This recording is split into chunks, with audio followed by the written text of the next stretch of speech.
Taehyung and Jungkook are mocked by staff at a luxury restaurant until the owner runs out crying and changes everything with a heartbreaking revelation. "Excuse me, but we have a dress code," the hostess said, barely glancing up from the reservation book. Taehyung blinked once slowly. Jungkook tilted his head, confused.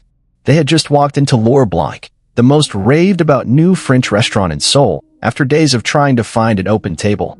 Dressed in oversized sweaters, sneakers, and beanies, they had an expected red carpet treatment. But they didn't expect to be laughed at either. The maitre d' let out a soft chuckle as he passed them. "Try down the street," he muttered, not quietly enough. Jungkook's mouth tightened. "Let's go," he said, grabbing Taehyung's arm. But just as they turned, a voice rang out, urgent, cracking, desperate. "Wait." Everyone froze. A man emerged from the kitchen hallway, wiping his hands with a towel. He looked about 60. Tall, lean, with trembling hands and wide eyes that refused to blink as he locked onto the two idols. Taehyung and Jungkook stood still. So did everyone else. The man's chest heaved. "Is it really you?" Jungkook nodded warily. "Yes, we're—" Before he could finish, the man collapsed into a chair, hands covering his face as he began to sob. "My daughter, she loved you. She died 2 years ago." The silence that followed was total. The air changed. Waiters stiffened. Customers stopped eating. The man's tears spilled freely, uncontrollably, onto the polished floors of his own restaurant. And just like that, the mockery turned into reverence. But for Taehyung and Jungkook, it was only the beginning of a night they would never forget. Because they hadn't come for the food, they were about to serve healing to a man still haunted by grief. The kitchen door swung closed behind them with a soft clack. The rest of the restaurant buzzed quietly outside, but inside the private dining room, it was silence and the sound of a man trying to hold back a lifetime of sorrow. The owner sat across from them at a small round table set for 3, fingers laced together on the linen cloth, though they trembled as if holding a secret he wasn't sure he could bear to release. "My daughter, Nari," he began, his voice cracking like porcelain. "She was 23, had leukemia. We thought we beat it once, but—" Taehyung and Jungkook said nothing, only listened, truly listened, like the air in the room had become sacred, fragile. "She was in army since she was 16, the man continued, trying to smile through the wetness in his eyes. "Said your music kept her alive on the nights her pain was unbearable. Yui looked directly at Jungkook, were her light. And Taehyung, you made her laugh when nothing else did." Taehyung's fingers curled subtly on the edge of the table. Jungkook looked down, swallowing hard. "I found her journal a few months after she passed," the man said. "She wrote letters to each of you. Every year. For 7 years. He stood suddenly, moving to a low cabinet tucked behind a curtain, and returned with a thin box wrapped in lilac silk. When he placed it on the table, his hands lingered on it like it was glass. "She never sent them," he said. "Too shy. Thought she wasn't worthy." Jungkook reached out gently, brushing his fingers over the box. "She was more than worthy." The words came out quieter than he expected, and for a moment, his throat closed up. Taehyung leaned slightly forward, eyes fixed on the man. "Why didn't you ever try to reach us?" Taehyung asked, not accusing, just curious, heart aching. "I didn't know," the man whispered. "Until tonight. When I saw you, when I saw your face, it was like seeing her again. She kept your photos next to her hospital bed. I thought, maybe I was hallucinating." The box creaked softly as Jungkook opened it. Inside lay dozens of folded papers, all with delicate writing, some with pressed petals tucked inside. One had faint tear stains. One simply said, "Thank you for giving me reasons to stay." Taehyung closed his eyes briefly. His hand reached for Jungkook's beneath the table, and Jungkook didn't pull away. Outside, the restaurant staff still whispered, some embarrassed, others now fully understanding the gravity of who they had turned away. But in this room, the mood was different. Eternal. "You've carried this alone for 2 years, Jungkook finally said. "That ends tonight." The owner looked up. "What do you mean?" "We're staying," Taehyung answered. "Not as celebrities. As Nari's friends." And when he smiled, soft, sincere, it felt like something clicked back into place inside the grieving man's heart. But just as the weight began to lift, the old man's eyes flicked to the door. His voice lowered. "There's something else," he whispered. "Something about the night she passed." Taehyung and Jungkook both looked up sharply. "What is it?" Jungkook asked. The man hesitated, his lips parting, then closing again, as if whatever truth he carried might burn everything down if said too fast. "I never told anyone," he said, "but she died holding a photo of someone I swore I'd seen before. Someone who shouldn't have been there that night." And just like that, The warmth in the room turned cold. A mystery had just begun. The moment the words left his mouth, the air in the room changed. Taehyung leaned in slowly. What do you mean? Someone who shouldn't have been there. The owner hesitated, eyes darting to the box of letters as if debating whether to keep speaking. But something about the weight of their attention, Taehyung's calm intensity and Jungkook's quiet strength, gave him courage. He reached into the silk box and pulled out a folded photograph from the very bottom. It had been creased and handled so many times that the edges were worn, the ink slightly faded. When he handed it across the table, his fingers trembled. Jungkook took it first. The moment he looked down, his brow furrowed. Taehyung stood from his chair and walked around to see. The photo was of Nari lying in a hospital bed, a small smile on her face, her hand clasped tightly around the fingers of someone sitting beside her, someone whose face was only partially in frame. But the jawline, the hair, the ring on the pinky, it looked unmistakably like Hyung. Jungkook whispered. Taehyung said nothing, his lips tightening. The man nodded. It's him, isn't it? Jin. They stared at the photo in silence. I found it in her journal the day after she passed, the owner continued, his voice barely above a whisper. But Jin, he's never met her. There was no official visit from BTS to that hospital. Nothing ever public. And yet, she wrote something in her last entry that shook me to my core. He retrieved a final piece of paper, older than the others, the ink slightly smudged. Taehyung read it aloud. I saw him. I thought it was a dream at first. He sat beside me and held my hand while I cried. He didn't say much, just told me I wasn't alone. He called me by name. No cameras, no staff. Just him. Just Jin. Taehyung's heart pounded. Jungkook stared at the page as if it might rewrite itself if he blinked. But she was in a secured ICU, the man said. Only registered family or doctors could have accessed it. So how? Jungkook finally spoke, his voice low. Hyung never mentioned this. The owner swallowed. She passed away later that same night. Peacefully. As if something had finally been resolved. Taehyung sank back into his seat, his fingers pressed against his temple. We need to ask him. Jungkook nodded slowly, but his expression was uncertain. Or maybe, Taehyung added carefully, maybe he had his reasons for not telling us. The owner rose shakily from his chair, walking over to the old gramophone in the corner.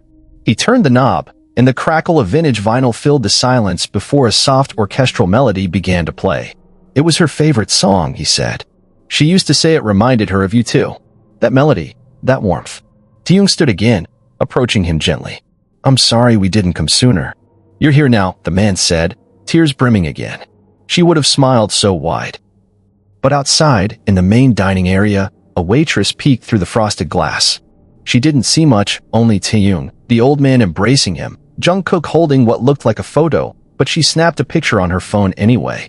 Then she turned toward her phone screen and began typing fast. Within seconds, the photo had been posted online with the caption, Taehyung and Jungkook in secret meeting with a grieving restaurant owner. Emotional moment? Or scandal in disguise? Taehyung's phone buzzed. He glanced down. His face paled. Jungkook's phone vibrated too, and then again. Notifications pouring in like a flood. Taehyung's eyes locked with Jungkook's. We need to go. Now. Because the internet had just opened the wrong door, and chaos was waiting behind it. The SUV door slammed shut behind them just as the second wave of camera flashes lit up the street. Taehyung ducked instinctively, tugging his hoodie over his face while Jungkook pulled the brim of his cap low. Their manager, Seokjin, not that Seokjin, but a staff member with the same name, slammed his foot on the gas.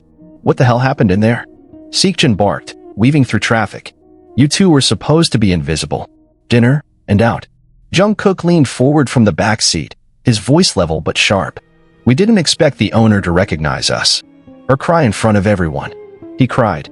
Seokjin asked, briefly glancing at them through the rearview mirror. Taehyung exhaled hard. He told us about his daughter. Army. Died 2 years ago. Held a photo of Jin in her final moments. The car fell into silence. Wait, Jin Hyung was there? Seokjin asked, confused. That's the thing, Jungkook said. He never told us anything. But her journal says he visited. Alone. Unannounced. Right before she passed. Seokjin frowned. There's no record of that. Nothing in schedules. No one would have let him go alone. Taehyung reached into his coat and pulled out the folded photo. This is what she was holding. Look at the hand. The pinky ring. The jawline. Seokjin took the photo at the next red light and blinked. That does look like him. Before anyone could speak, Jungkook's phone rang again. He swiped to decline, but the caller ID made him freeze. Kim Seokjin. He answered without a word. On the other end, Jin's voice was quiet. Tired. I saw the photo online. Jungkook waited. Tell Taehyung I'll meet you both at my place. Now. Taehyung's eyes flicked up. Jungkook nodded grimly. Taehyung wants to talk. As they turned toward Jin's apartment, neither of them noticed that the viral post had already hit 2.3 million views in under 20 minutes, trending globally with hashtags like hashtag BTS scandal, hashtag who is the man, hashtag tears at L'Or Blanc, hashtag Jin mystery visit. Inside the restaurant, the owner sat alone now, his face caught in the harsh glow of his phone screen. He stared at the twisted headlines, the photos taken out of context, the commenters speculating wildly. One reply caught his eye. Did anyone else notice the way Jungkook clutched the box like it was his own memory? He leaned back, suddenly overwhelmed by a sinking feeling, because he had forgotten to tell them one thing. The last letter in the box wasn't from Nari. It was from someone who had written to her, a letter that had arrived a week after her funeral and signed with no return address. And it was written in handwriting that looked heartbreakingly familiar. 30 minutes later, Jin's apartment. The front door opened slowly. Jin stood in the doorway, no smile, no welcome. His eyes were bloodshot, not from sleep deprivation, but from something deeper, something old. I knew this day would come, he said, stepping aside. Taehyung and Jungkook entered silently. The lights were dim, the atmosphere almost reverent. Jin led them to the kitchen where a pot of untouched tea had gone cold. Without looking up, he asked, "Did he tell you everything?" "No," Jungkook said. "Only what he knew." Taehyung placed the photo gently on the table. "We need to know what happened that night." Jin sat down, his hands trembling. "She wasn't supposed to be alone that night," Jin repeated, his voice thin as the steam that no longer rose from the tea. He finally looked up, and in his eyes, there was something that neither Taehyung nor Jungkook had ever seen before. Not sorrow, not guilt, something deeper. Regret laced with silence. Taehyung leaned forward, his fingers loosely clasped together. "Then why were you there? Why didn't you ever tell us?" Jin didn't answer right away. Instead, he reached into a drawer beside him, retrieved a small, white envelope sealed with a red wax stamp. It looked untouched, pristine, as if it had been waiting for years to be opened. He pushed it toward them. "She wrote to me," he said. "Not as a fan, not asking for an autograph. She wrote to me like a person. She knew something was wrong with me before I did." Jungkook's voice broke the stillness. "What do you mean?" Jin exhaled shakily. "It was 2 years ago, right after our world tour ended. I was spiraling. No one noticed. Maybe I didn't want anyone to, but I read her letter. Every line of it felt like she'd seen me when no one else could." He looked down at the table. "She asked me to come. Just once. Not for her. For me." Taehyung's mouth parted, but no sound came. "I went that night," Jin continued. "Late. No staff, no cameras. I told the hospital I was her cousin.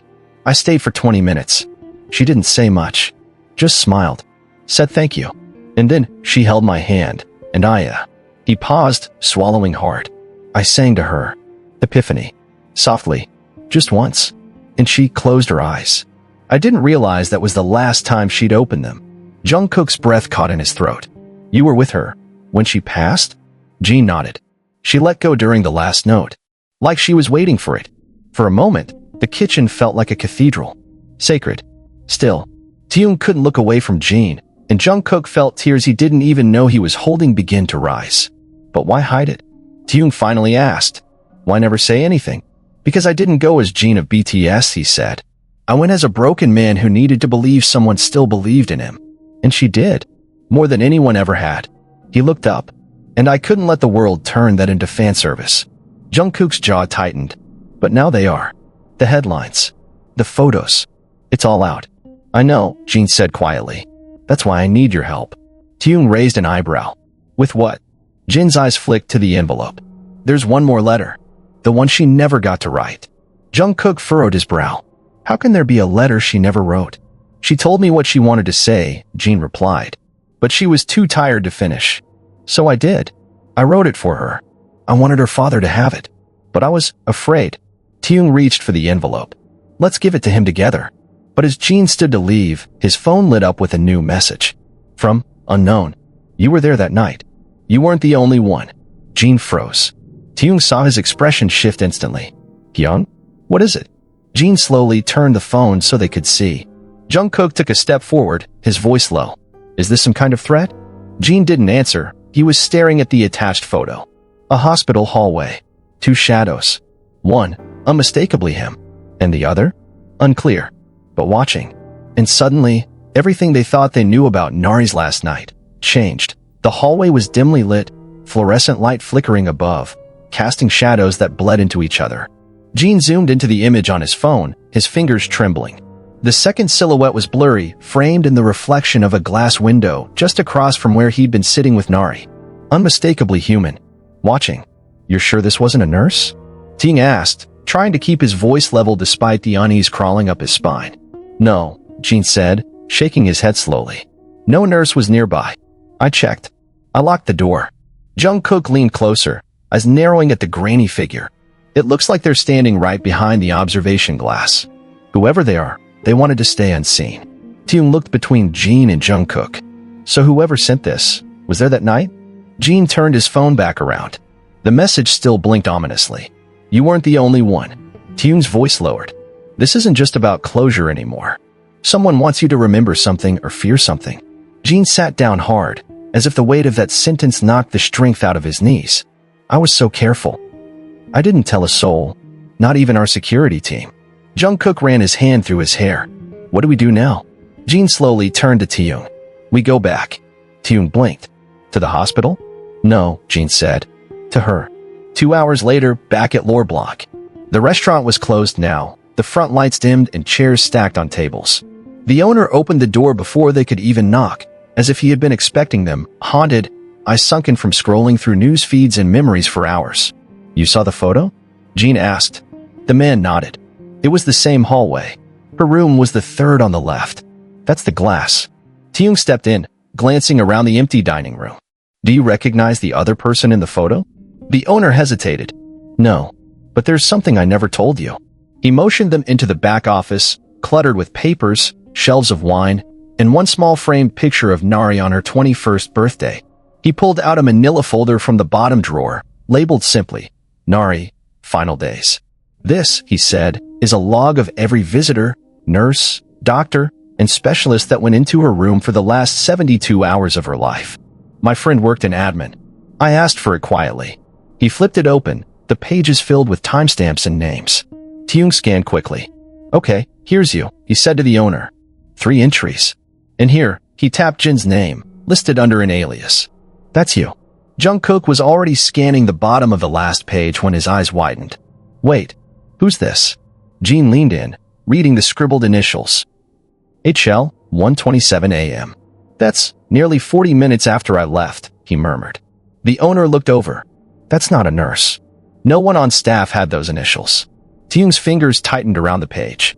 Why is this not in the official hospital records? Because, the man said grimly, this log was pulled directly from the room's internal system. It's not the same one used for formal documentation. Jungkook stood, his face dark. Someone was there. After she passed. Maybe even before.